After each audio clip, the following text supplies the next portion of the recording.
G'day everyone, welcome back to Pete's Investing. Today is May 22, 2023. This is the S&P 500 update.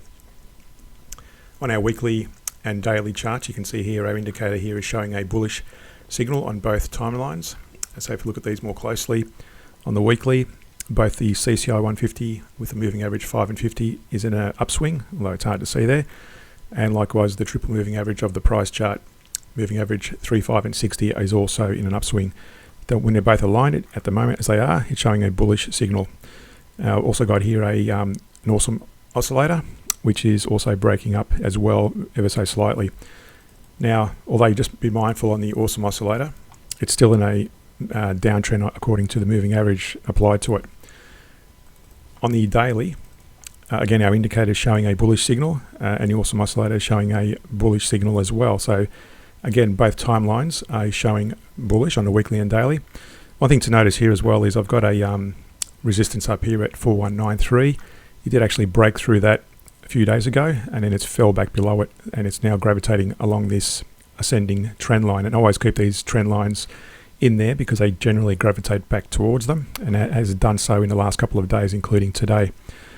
One thing you will notice though, just be careful about going long. This CCI indicator is showing a bearish divergence versus a bullish divergence on the price chart. And we're going to keep that trend line in there moving along with the CCI and the price. Generally, the CCI trends with the price chart, and that's why I'm using the CCI in this case. It's diverging from that trend of the price chart. Now, for this to work out, you may see it collapse in this channel, and I've drawn this channel within that range of divergence to the bottom of that wick, within that divergence. I don't really care about the rest of this back here. We're just talking about this divergence. So for this to work out, we need to see the CCI continue in a downslope, and we'll see the price chart also collapse and break out below this this channel. Now, one potential target area, if you were to trade this, and I use it as just a general indicator of a correction or even a trend reversal. I don't use it to necessarily trade.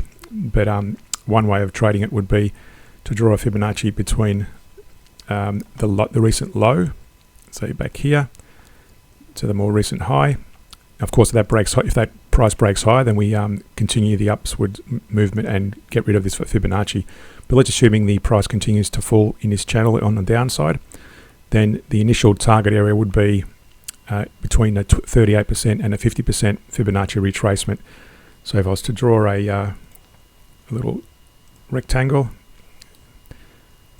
let's make it back there. Come on. It never likes it when I'm doing this live. Let me try one more time, otherwise you get the point anyway. There we go. So that'll be the range of targets. So if it falls below this, then that'll be the initial range, but it possibly could fall below that and gravitate along this trend line possibly. That would be probably a nice area to put a target, or it may even collapse further still. And by that stage, we'll see this, our indicator on a daily, collapse initially to a neutral position like it was back here. But if it was to fall much further, it would probably break to a bearish signal. Now, at the moment, both weekly and daily are showing long positioning, although that may weaken in the coming hours, and this breaks to a neutral position on the daily. On the hourly chart, again, same sort of thing, but what I'll show you here is this back test, and this is going long only.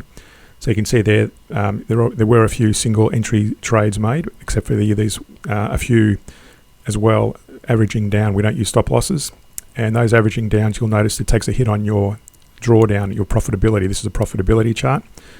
So the way to avoid these drawdowns is you would only trade in the direction, as I said, in the direction of the weekly and daily. So for example, this period back here, that goes back to October 21. So let's go back to October 21. Back here.